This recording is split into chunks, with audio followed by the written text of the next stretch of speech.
네, 복된 주일 하나님께서 우리에게 주시는 은혜의 말씀은 구약 성경 시편 62편 1절에서 12절까지의 말씀입니다. 시편 62편 1절에서 12절까지의 말씀, 구약 성경 845면 전후에 걸쳐서 있습니다.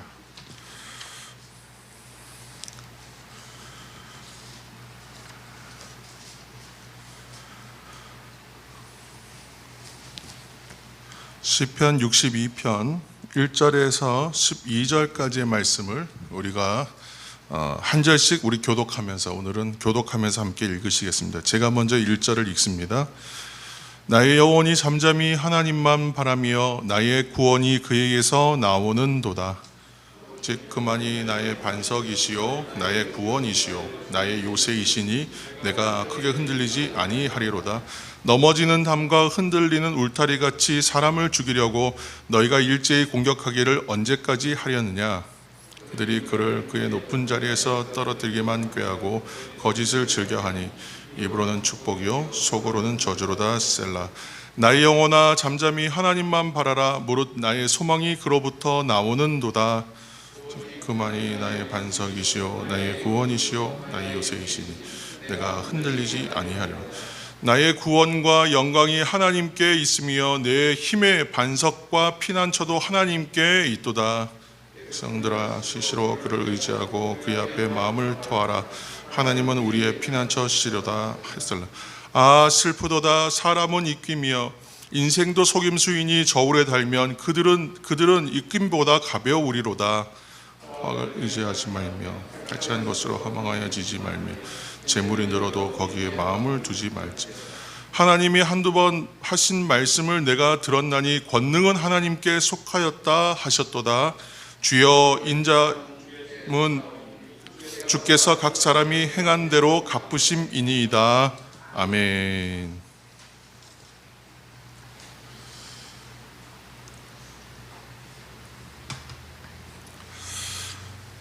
우리가 지금 겪어내고 있는 현실은 대표적으로는 코로나로 인한 감염의 공포, 그리고 그로 이게 이제 시작된 야기된 단절과 어떤 답답한 현실일 것입니다.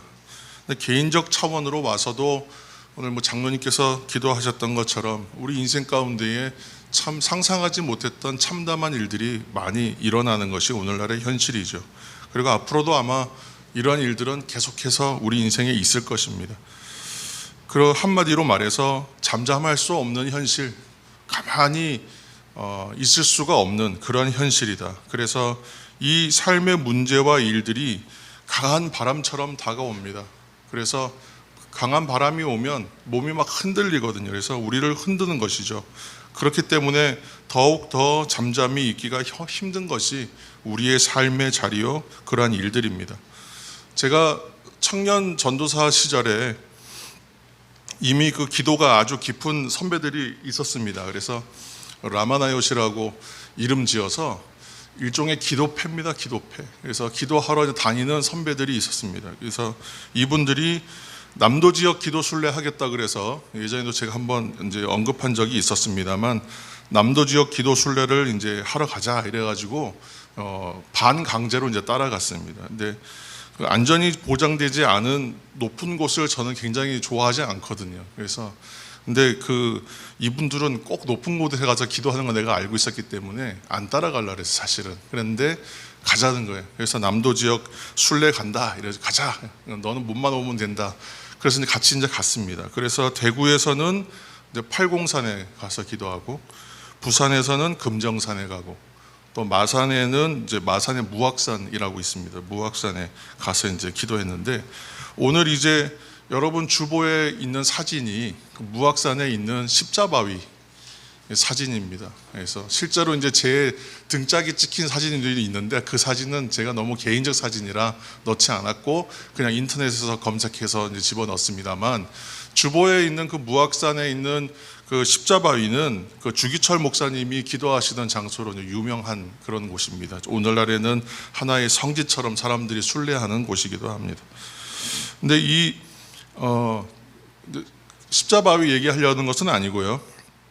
오늘은 이제 그 부산에 아마 금정산이었던 것 같아요. 금정산 올라가는 그 꼭대기에 올라가면 이제 바위산처럼 이렇게 있는데 정상이 그 올라가다 보면 능선이 이렇게 있습니다. 근데 능선 따라서 밤에 달빛이 이렇게 비춰져서 능선 따라서 걸으니까 참 운치 있고 좋더라고요. 그때까지는 참 좋았어요.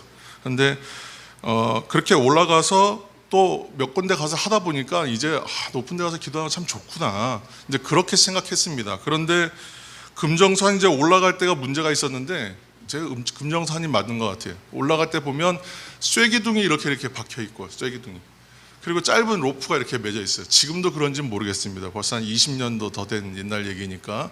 근데 그 줄 하나를 붙잡고 올라가는 거예요. 예? 지금도 자신 없지만 청년 때도 저도 겁이 많았기 때문에 굉장히 무섭더라고요. 근데 올라가야 된다는 거예요. 제가 딱 중간에 있었기 때문에 제가 안 올라가면 또 안 됩니다. 뒷사람들이. 어쩔 수 없이 올라가야 돼요. 올라갔습니다. 험준한 바위산 정상에 올라가는데 그 쐐기둥 박아놓은 거 붙잡고 그냥 올라가는 거예요. 야, 이제 올라가는 건 또 어떻게 올라가겠는데 이제 내려올 일을 생각하니까 진짜 큰일이 났어요. 그래서 높은 곳, 아주 높은 곳 생각만 해도 이거 오금이 저리는 사람인데 올라가기는 어떻게 해보겠는데 내려갈 일을 생각하니까 아주 끔찍합니다. 왜냐하면 내려가다가 제가 어떻게 잘못되면 누가 내 몸을 지탱해 주겠느냐 이런 생각이 들더라고요. 그래서 내 몸을 아무도 받아줄 사람이 없기 때문에 너무 두려운 거예요. 사람은 이러한 얘기든 저러한 얘기든 어쨌건 각자의 그런 삶의 두려움들이 다 있기 마련인 것이죠. 그러므로 사람에게 있어서 의지할 것이 있다고 생각하면 참 다행인 거예요. 그리고 나는 내가 의지할 대상은 정말 확실하고 완전한 대상이다. 그렇다면 진짜 이것은 복된 것입니다. 우리가 사는 현실에서 이 땅에 의지가 될 만한 것이 없다면 얼마나 불안하고 두려움과 염려와 걱정들이 오겠습니까? 그래서 이 의지할 바가 없기 때문에 염려하고 방황하고 외롭고 그런 인생들이 참 많습니다. 자녀에게는 부모가 그런 의지가 되어주고 또 부모님이 약해지면 장성한 자녀가 또 의지가 되는 것입니다. 아내에게는 남편이 또 남편에게는 아내가 서로 의지가 되는 것입니다. 또 국민들에게는 이 국가가 의지가 되는 것이죠. 그런데 이 모든 의지되는 것들이 사실은 세상에 있는 것은 모든 것이 완전하지 않습니다. 그리고 더더욱 영원하지도 않습니다. 그래서 우리에게 분명히 실망을 주게 됩니다. 그리고 의지할 바가 되지 못한다는 것을 어느 날 발견하게 되죠. 완전하고 안전한 것을 보장해 주지 못한다는 것을 생각해야 합니다. 제가 어렸을 때는 생활이 굉장히 어려웠던 시기가 있었습니다. 그러니까 넉넉하지도 않았지만 늘 뭐 이렇게 좋았던 때도 별로 없었습니다만 특별히 아주 안 좋았던 시기가 있었어요. 굉장히 힘들었던 시기가. 그래서 어떻게든지 학교는 다녀야겠고 어떻게든지 또 밥은 먹어야 되겠는데 그거 자체가 참 힘든 시기가 있었습니다. 그런데도 일찍 돌아가시고 아버지는 어머니가 이 두 아들하고 자녀 양육하느라 참 온 힘을 다 쏟았습니다. 그래서 이 생활을 책임지고 자녀 양육하는 것은 어머니의 몫일 수밖에 없는 거예요.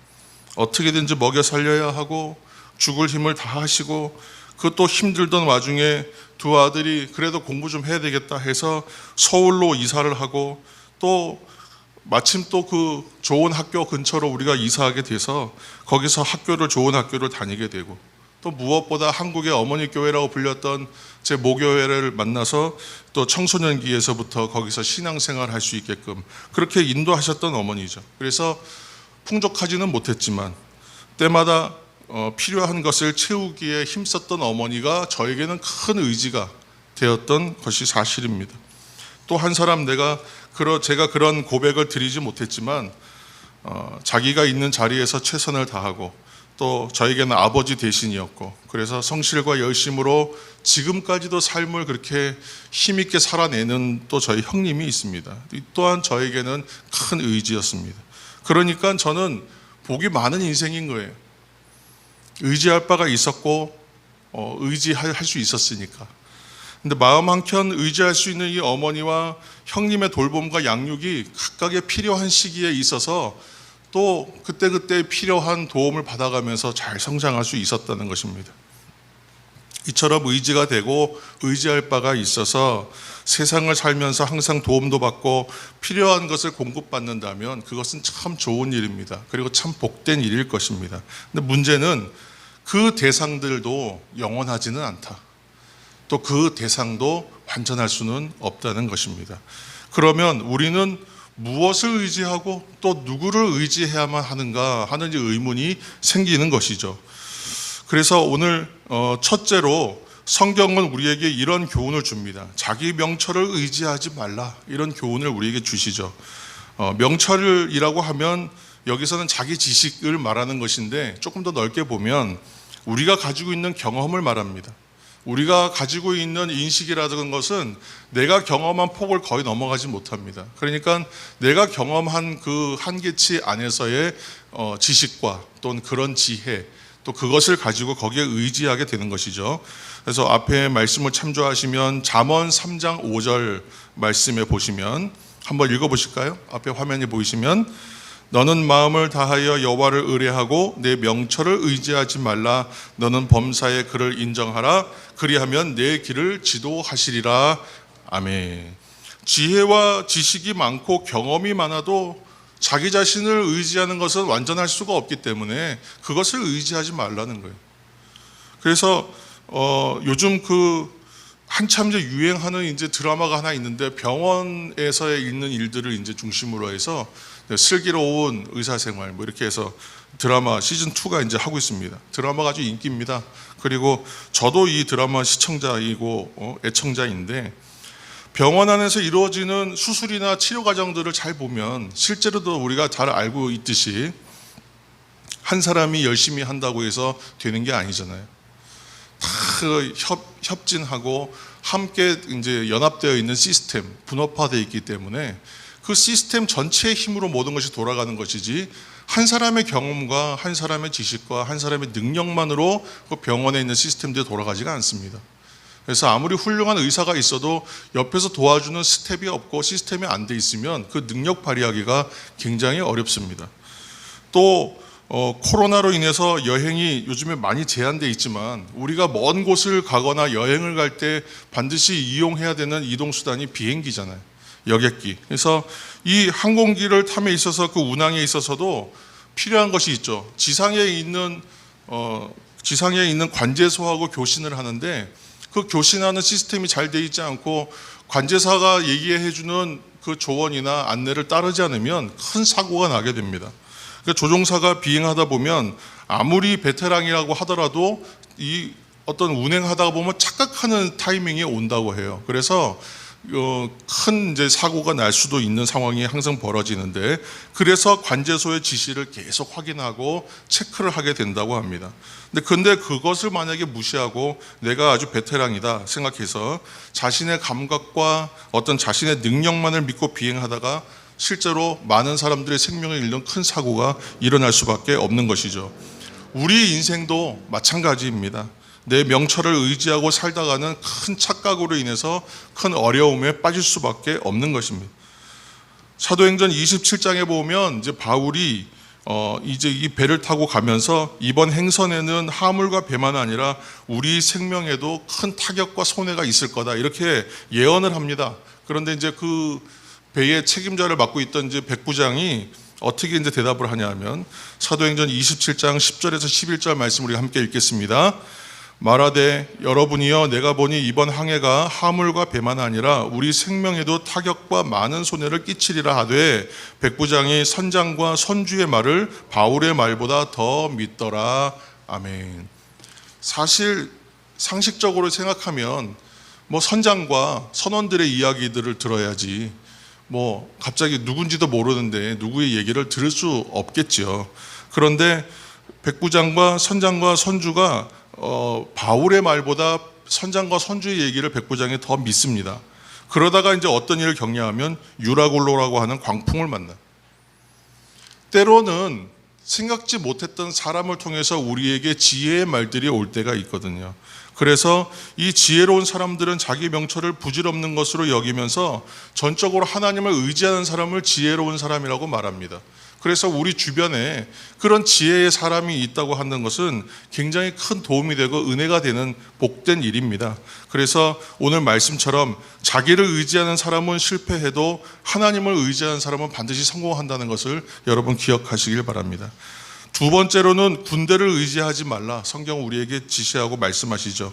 이때 군대는 그냥 실제로에 있는 세상의 능력과 힘을 말하기도 하지만 자기의 힘을 말하는 것입니다.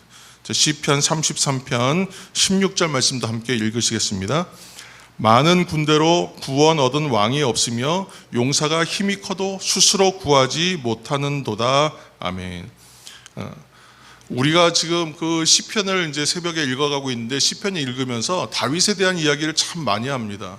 그래서 다윗을 아주 칭찬하고 인정하는 이야기를 많이 하는데, 그렇게 하나님만 의지하던 다윗도 군대를 의지하려던 그런 시즌이 있었습니다. 그 시기가 있었습니다. 그것은 사탄이 주는 미혹이었어요. 그래서 군대의 힘은 숫자죠, 숫자. 그러니까 백성들의 숫자를 계수하는 거예요. 그 당시에 군사력이라고 하는 것은 얼마나 많은 인구수를 가지고 있는가, 그리고 전장터에 나갈 수 있는 사람이 얼마나 되는가, 숫자로 판가름하던 때였기 때문에 그래서 숫자를 센 거예요.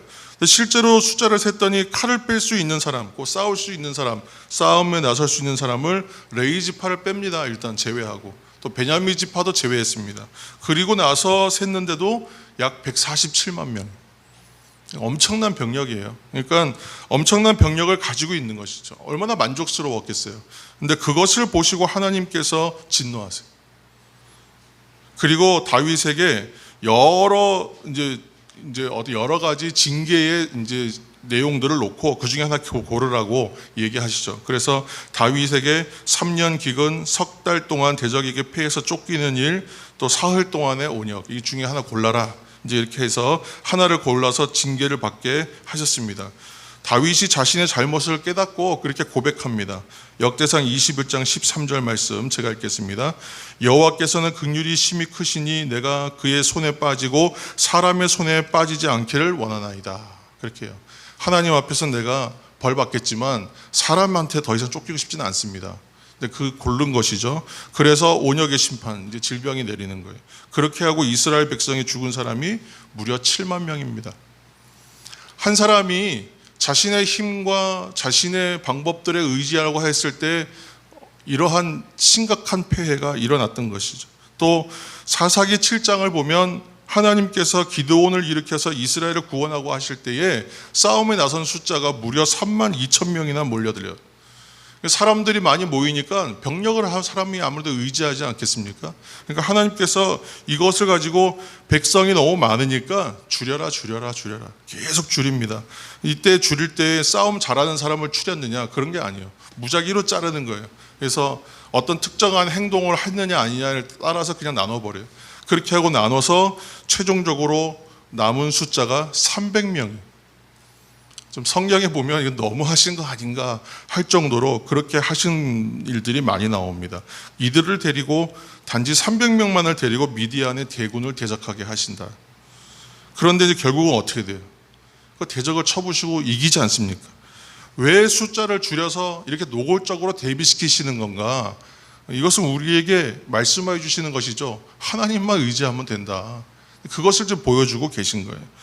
사무엘상 14장 6절 말씀을 함께 읽으시겠습니다. 여호와의 구원은 사람의 많고 적음에 달리지 아니하였느니라. 아멘. 성경에 있는 말씀들이 과장이냐, 과장된 것이냐, 성경에 나와 있는 말씀들이 그냥 듣기 좋으라고 해놓은 소리냐, 절대 그렇지 않아요. 모든 말씀이 실제 삶에서 그냥 다 적용되는 말씀이에요. 그것을 보여주시는 거예요 지금. 그래서 이게 아주 좀 너무 노골적인 대비가 아닙니까? 실제로 그러하다는 거예요.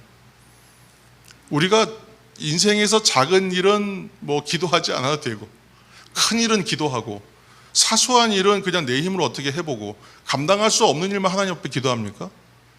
사실은 다 우리가 할 수 없는 거예요. 오늘 여호와의 구원은 사람의 많고 적음에 달리지 않았다.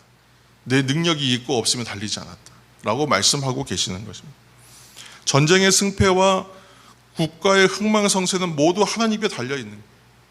그래서 우리 믿는 사람들에게 항상 나라와 민족을 위해서, 국가를 위해서, 지도자들을 위해서 기도해야 된다고 하는데, 이 기도해야 되는 이유가 지금까지 기도하지 않았으면 이 나라와 이 민족이 이만큼 오지 못했을 거라고 저는 생각합니다.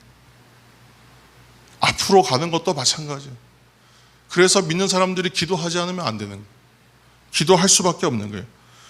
그래서 이 민족을 위해서, 이 나라를 위해서, 우리 조국 대한민국을 위해서도 하나님께 전적으로 의지하는 믿음의 기도를 드리시기를 예수님의 이름으로 축원합니다. 이 나라와 이 민족과 이 백성을 위해서 기도할 때에 하나님의 축복의 촛대라 그러잖아요. 그 축복의 촛대가 지금 이 한반도에 있는데 그것이 움직이지 않도록 우리가 기도해야 될 줄로 믿습니다. 셋째로, 재물을 의지하지 말라는, 가진 소유를 의지하지 말라는 것입니다. 근데 다 우리가 통하는 얘기인데, 예레미야 9장 23절에서 24절의 말씀, 우리가 또 앞에 화면 참조하셔서 함께 읽으시겠습니다. 여호와께서 이같이 말씀하시되 지혜로운 자는 그 지혜를 자랑치 말라, 용사는 그 용맹을 자랑치 말라, 부자는 그 부함을 자랑치 말라. 자랑하는 자는 이것으로 자랑할지니 곧 명철하여 나를 아는 것과 나 여호와는 인애와 공평과 정직을 땅에 행하는 자인 줄 깨닫는 것이라. 나는 이 일을 기뻐하노라. 여호와의 말이니라. 아멘. 성경에 여호와의 말이니라 하고 방점을 찍는 얘기들은 확실하게 이루어지는, 하나님께 선포하신 정확한 이야기들입니다. 그래서 이 말씀, 곧 오늘날로 치면 재물은 곧 돈을 말하는 것이죠. 그 돈이 오늘날의 힘이에요. 능력이에요. 또 돈 자체가 가치입니다. 그리고 돈이 지위를 또 뜻하기도 합니다. 그러한 시대를 우리가 살고 있어요. 그러다 보니까 경제력은 무엇이 되고 있냐면 권력이 되고 힘이 됩니다. 두 번째는 자랑이 돼요. 드러내야 하는 것이 돼요. 드러내는 것. 그러나 오늘 말씀이 뭐라고 했냐면 자랑하지 말라. 자랑하는 것은, 자랑해야 할 것은 그것이 아니라는 것이죠. 그래서 잠언 23장 5절 말씀도 읽겠습니다. 내가 어찌 허무한 것에 주목하겠느냐? 정령이 재물은 날개를 내어 하늘에 나는 독수리처럼 날아가리라. 아멘. 너무 분명한 거예요. 돈은 날아가는 거래요. 날아가는 거. 예, 돈은 날개가 달렸다, 이렇게 말씀하고 있어요. 저도 좀 날고 싶습니다만 돈은 진짜 날아간대요. 그래서 가난하다고 항상 가난한 것이 아니고, 부자라고 해서 항상 부자가 아닌 것이죠. 그리고 하나님 아닌 것을 의지할 때에 결국은 그게 어떻게 되냐면 완전하지도 않고 영원하지도 않다고 말씀드렸지 않습니까? 결국은 날아가는 것, 없어지는 것. 그러나 하나님을 의지하면 우리가 알게 되는 것이 무엇이냐? 하나님이 늘 우리와 동행하신다. 하나님이 늘 우리와 함께 하신다. 하나님께서 우리를 늘 감찰하신다. 자세히 살피신다는 거예요. 그래서 우리를 동행하시면 우리를 책임지실 것입니다. 그래서 히브리서 13장 5절 말씀을 함께 읽겠습니다. 13장 5절입니다. 돈을 사랑치 말고 있는 바를 족한 줄로 알라. 그가 친히 말씀하시기를 내가 과연 너희를 버리지 아니하고 과연 너희를 떠나지 아니하리라. 아멘. 성경에 제가 사실은 그 설교할 때 성경 말씀을 이제 정답으로 정해서 이렇게 탁탁탁탁탁 정해놓는 것을 그렇게 좋아하진 않아요. 그런데 오늘은 뭘 우리가 나누고 싶은 거냐면, 성경을 보면요, 모든 상황과 모든 일들과 모든 행함에 대한 하나님의 말씀이 다 기록되어 있어요. 이미 선포된, 기록된 하나님의 말씀, 그라페라 그러죠. 하나님의 기록된 말씀으로서 이미 우리들에게 다 주어져 있어요. 1189장인가요, 성경이? 그 안에 하나님께서 우리에게 주시고자 하는 메시지가 다 들어있어요. 여러분 찾아보세요. 사랑하는 성도 여러분, 그리고 온라인으로 예배하시는 예배자 여러분, 이것은 하나님의 말씀에 대한 믿음을 가지라는 저의 이야기입니다. 하나님의 말씀에 대한 믿음, 곧 하나님에 대한 믿음을 가지고 있으면 여러분 전 세계 어느 곳에 우리가 던져져도요, 살 수 있어요. 어느 곳에 던져져도 살아납니다. 죽지 않습니다. 그래서 우리가 사랑의 떡과 빵이라고 하잖아요. 실제로 사람에게 도움되는 먹을거리와 어떤 돈과 그런 것들, 도움을 줘야 됩니다. 그러나 그것도 줘야 되지만 하나님께서 먹이시고 입히실 것이다 하는 이 믿음, 복음이죠, 복음. 이것을 믿으라 하는 복음도 전해줘야 되는 거예요. 그래야 그 사람들이 살 수 있어요. 저 사람들이 나보다 훨씬 더 가진 것이 많고 잘 먹고 잘 사는데 내가 저 사람들에게 무엇을 주랴? 내가 오히려 더 결핍된 사람이 아닌가? 여러분 그렇게 생각하시기 마시기 바랍니다. 하나님의 성도들과 하나님의 사람들은 다른 사람들보다 하나를 더 가진 사람이에요. 이것은 세상에서 줄 수 없고 세상에서 비교할 수 없는 가치 있는 것, 영원한 것, 완전한 것, 그것을 가지고 있어요. 그게 뭐냐? 하나님 주신 복음을 가지고 있어요. 이것 가지고 있으면 세상 어느 곳에 우리가 던져져도 거기서 죽지 않는다고요. 이것만 붙들고 있으면 살 수 있다고요. 그것을 갖고 있잖아요. 그래서 가지지 못한 사람들을 향하여, 오히려 결핍된 사람들을 향하여 줄 수 있어야 된다. 그래서 내가 복음에 대해서 갈고 닦아야 되는 연마가 필요한 거예요. 이것이 경건의 능력이에요. 이것이 우리의 신앙의 힘이고 이것이 믿음의 힘입니다.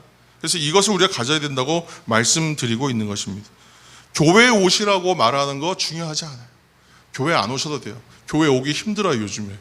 교회 오라는 말이 참 어려운 시절이에요. 이 말도 참 좋지만 어쨌건 어느 기회가 되는 대로 복음을 전할 수 있어야 됩니다.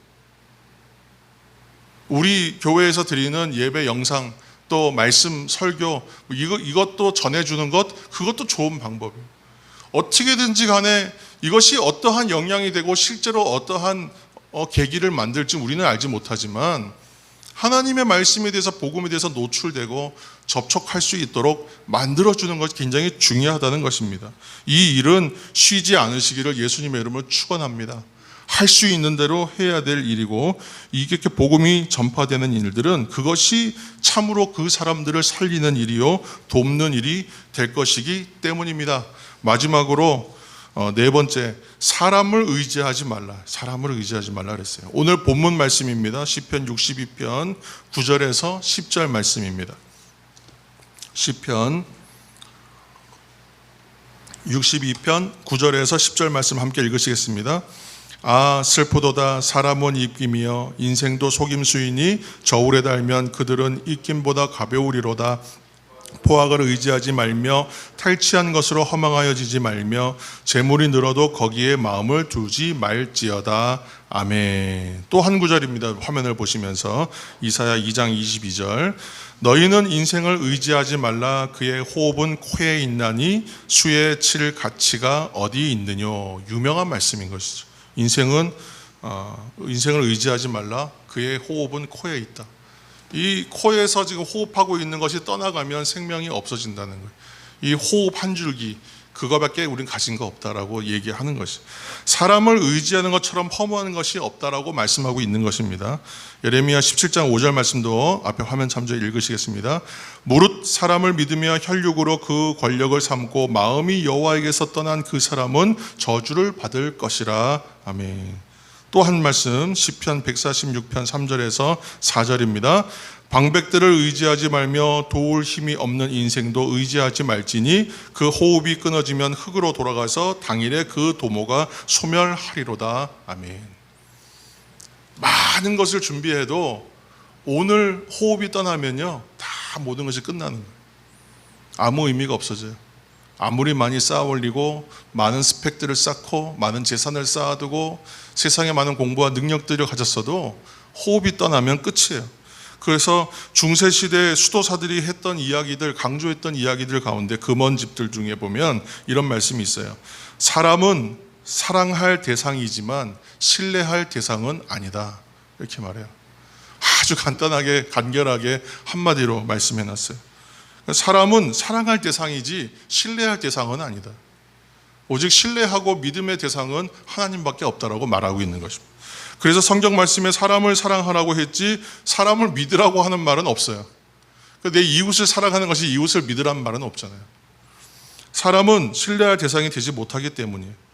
다윗이 그런 경험을 하지 않습니까? 시편에 가장 유력하고 많은 시편을 썼던 다윗의 인생이 그렇잖아요. 말년에 아들이 그를 배반하고 죽이려고 하고 배반해서 반란을 일으키잖아요. 또 그를 따르는 신하들이, 자신을 따랐던 신하들이 다 배신하잖아요. 그렇게 믿었던 가까운 사람들이 배신해버립니다. 그래서 다윗의 고백이 오늘 그 본문 8절에 있는 말씀이에요. 백성들아 시시로 그를 의지하고 그의 앞에 마음을 토하라. 하나님은 우리의 피난처시로다. 아멘. 이렇게 말하고 있어요. 그래서 오직 하나님만 바라라는 거예요. 근데 오늘 그 62편 8절 말씀을 여러분 눈으로 한번 계속 보시기 바랍니다. 거기 보면 토하라 말, 토하라. 샤파크라는 쏟아낸다, 부어내다. 이 안에 있는 걸 다 쏟아내는 거 말하는 건데, 토하다. 물을 쏟아내는 것처럼 다 마음에 있는 것들을 하나님 앞에 숨김없이 내어놓으라, 그런 뜻이에요. 근데 이렇게 다 내어놓을 수 있는 대상이 누구냐면 하나님밖에 없다는 거예요. 세상에 어떤 사람에게도 내 속에 있는 모든 것을 다 끄집어내서 보여줄 수는 없어요. 끄집어내려고 해도 다 끄집어내지 않는 것들도 많습니다. 내 안에 뭐가 있는지 잘 몰라요. 그런데 하나님 앞에 쏟아내는 시간들이 있어요. 샤파크하는 시간이 있어요. 기도하는 시간을 말하는 것입니다. 하나님 앞에 내어놓으면 내가 일일이 아뢰지 못한 말들까지도 하나님께서 쏟아내는 가운데에 다 이해하세요. 여러분, 하나님 아시죠? 그리고 기도 안 하는 거 저는 권장하지 않습니다. 그런 말이 아니라 하나님 앞에 내가 기도에 10마디로 기도했는데 하나님은 10마디만 기도해도 다 알아들으신다. 일일이 다 고백하지 못해도 그 고백하는 순간에 샤파크, 쏟아냄이 있기 때문에 하나님께서 그것을 다 아신다. 중요한 건 뭐냐면 정말 기도하는 것이 중요하다. 내가 쏟아내는 것처럼, 토하는 것처럼 기도할 수 있어야 된다. 내가 그때는 감추려고 하는 것이 없잖아요. 감춰지지도 않잖아요. 쏟아져 나오는 것이기 때문에 그렇게 내 마음을 주께 쏟아내는 것이 중요하다는 것입니다. 그렇게 의지할 분은 하나님밖에 없습니다. 교회 생활, 신앙 생활은 결국은 많은 것을 사람들이 자꾸 하려고 하지만 별것 아니에요. 결국은 하나님 만나는 것이고 하나님을 믿는 것을 바로 우리는 교회 생활, 신앙 생활이라고 얘기하고 하나님을 만나고 하나님을 의지하는 생활을 말하는 것입니다. 사람들만 쳐다보고 신앙 생활 하다 보면 결국은 무너져요. 결국은 실족합니다. 사람을 바라보고 신앙생활 하다 보면 반드시 실망하는 날이 옵니다.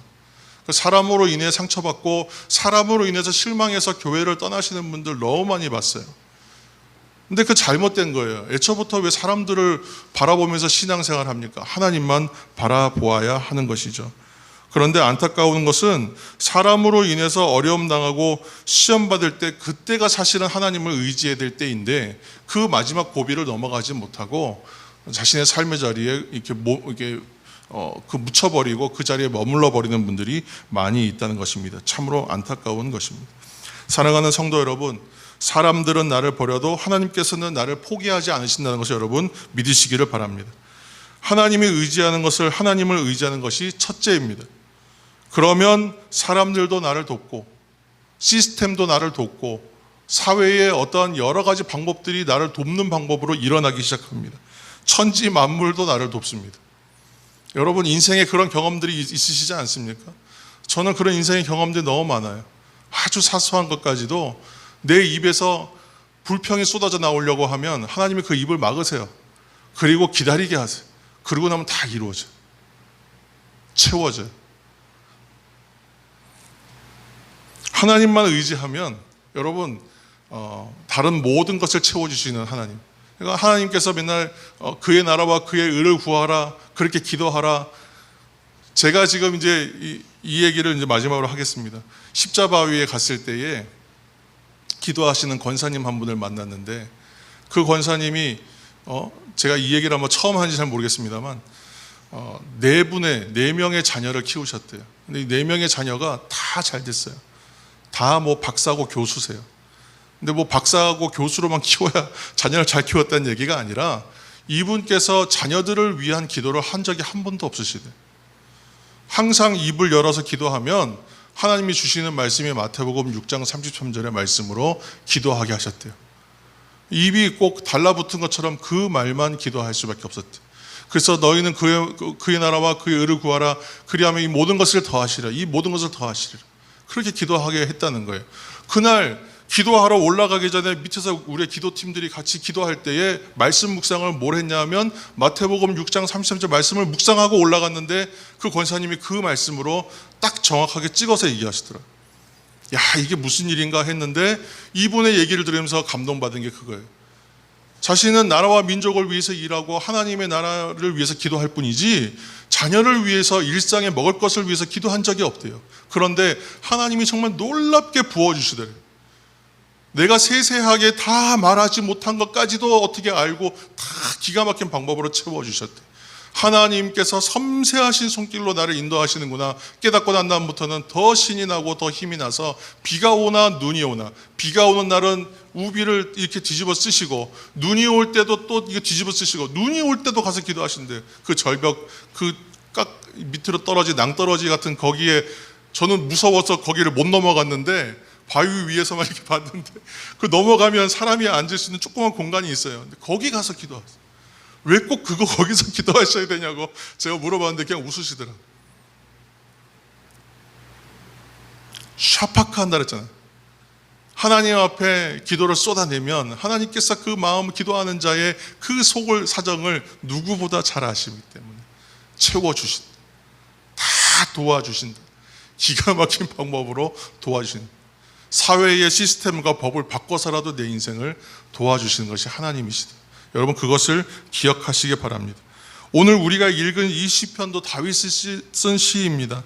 이 시편을 쓸 때 다윗이 큰 환난으로 인해서 극심한 마음의 동요와 불안이 있었다는 것을 고백합니다. 왜냐하면 이때가 아들 압살롬이 반란 일으켜서 예루살렘에서 쫓겨나서 도망하는 중에 있었거든요. 그래서 요단 동편 마하나임까지 쫓겨갔어요. 이 내용들이 이제 사무엘상 17장에 있는 이야기들입니다. 제가 설교 시작 때 이제 말씀드리다가 말았잖아요. 부산의 그 바위산 꼭대기에 밤에 기도하러 올라갔는데 얼마나 높은 곳인지 밤이니까 더 무서운 거예요. 밤이니까 안 보여요. 밑이 어떻게 되어 있는지. 그래서 이 선배님 한 분이 겁을 주려고 그랬는지 돌멩이 하나를 들어가지고 밑으로 던졌는데 땅에 닿는 소리가 안 들리더라고요. 안 들리겠죠. 한 몇백 미터만 돼도 안 들릴 텐데 그거 보고 또 겁을 내니까 다들 재밌어하고 막 그랬습니다만, 그래서 기도할 때에 등을 이렇게 대니까 등에 바위가 하나 있었어. 그 바위에다 등을 좀 대니까 마음이 조금 안심이 되더라고요. 그래서 이 바위산에 올라가서 그 바위를 등을 딱 붙이고 의지해서 기도했던 기억이 나요. 정말 간절하게 기도했어요. 왜 그렇게 간절했냐면 하나님 내가 죽지 않고 살아서 내려갈 수 있게 해달라고 그렇게 기도했던 것 같아요. 간절하게 기도했어요. 그런데 이렇게 등에 대고 있었던 그 바위가 그렇게 큰 의지가 돼요. 이 바위는 무너지지 않겠지라는 생각이 들더라고요. 오늘 다윗이 하나님을 가리켜서 뭐라고 하냐면 그러한 안전한 바위와 같다라고 얘기해요. 하나님께서 반석이다 이렇게. 그 추르라고 하는데 이 반석은 흔들림이 없는 것이다. 그리고 성경에서 바위를 말할 때는 예수 그리스도를 말하는 거예요. 그러니까 이 반석 위에 신앙을 쌓아가고 세워가야 된다고 집을 지을 때 이 반석 위에 지으라고 하잖아요. 무너지지 않는다는 거예요. 오늘 그 5절 말씀을 우리 마지막으로 읽겠습니다. 5절 나의 영혼아 잠잠히 하나님만 바라라 무릇 나의 소망이 그로부터 나온도다. 6절과 7절도 읽겠습니다. 오직 그만이 나의 반석이시여 나의 구원이시여 나의 요새이시니 내가 흔들리지 아니하리로다. 나의 구원과 영광이 하나님께 있으며 내 힘의 반석과 피난처도 하나님께 있도다. 아멘. 생명의 위협을 받는 것은 다윗이 견딜만 했을 것 같습니다. 워낙 많은 전장에서 전쟁터에 오래 있었기 때문에 그것은 어떻게 견딜만 했어요. 충복들이 배신하는 것도 어떻게 또 견딜만 했을 것 같아요. 그러나 자기가 사랑하는 아들이 자신을 배신할 때는 참 감당하기 어려운 참담한 심정이었을 것 같습니다. 그러나 그 환난 중에 다윗이 잘하고 있는 것 한 가지는 뭐냐? 바로 하나님께 모든 것을 내어서 맡기고 있다. 여러분 이것을 여러분 기억하시길 바랍니다. 하나님을 전적으로 신뢰하고 있습니다. 그리고 하나님께 주시는 평강을 누리고 있습니다. 사랑하는 성도 여러분, 하나님께서는 우리 믿는 사람들에게 영원한 피난처가 되시고 도움이 되시는 하나님 아버지인 것을 여러분 믿으시기 바랍니다. 하나님만 의지하시는 저와 여러분 되기를 예수님의 이름으로 축원합니다. 기도하겠습니다. 사랑의 하나님 감사합니다. 이 땅의 삶을 살아가면서 우리는 흔들릴 수밖에 없습니다. 그러나 내가 흔들리지 않을 이유 오직 나의 반석이시여 요새시여 건지시는 이시여 나의 하나님이시여 피할 바위시여 또한 나의 방패가 되어주시고 구원의 뿔이 되어주시고 산성이 되어주시는 하나님, 그 하나님이 계시기 때문입니다. 우리가 오직 하나님 한 분만 바라보고 오직 하나님 한 분만을 의지하며 의지할 바 없는 이 땅 가운데서 그것을 나의 복음으로, 나의 복됨으로 여기며 하나님께서 모든 것을 채워주시고 공급하시는 것을 경험하는 그러한 은혜의 삶, 복된 삶을 살아갈 수 있도록 인도하여 주옵소서. 예수님의 이름으로 기도합니다. 아멘. 이제는 우리 주 예수 그리스도의 은혜와 아버지 하나님의 무한하신 사랑하심과 성령 하나님의 충만하심과 내주하심이 오직 주만을 의지함으로 결코 흔들리지 않는 삶을 살기를 소망하고 결단하는 원근 각지에 흩어져 있는 우리 모든 성도들과 가정과 권속들 위에, 그 삶의 자리 위에, 온라인으로 예배하는 성도들과 우리 사랑 담은 교회 위에, 사랑하는 우리 조국 대한민국 위에 이제로부터 영원까지 함께 하옵시기를 간절히 축원하옵나이다. 아멘.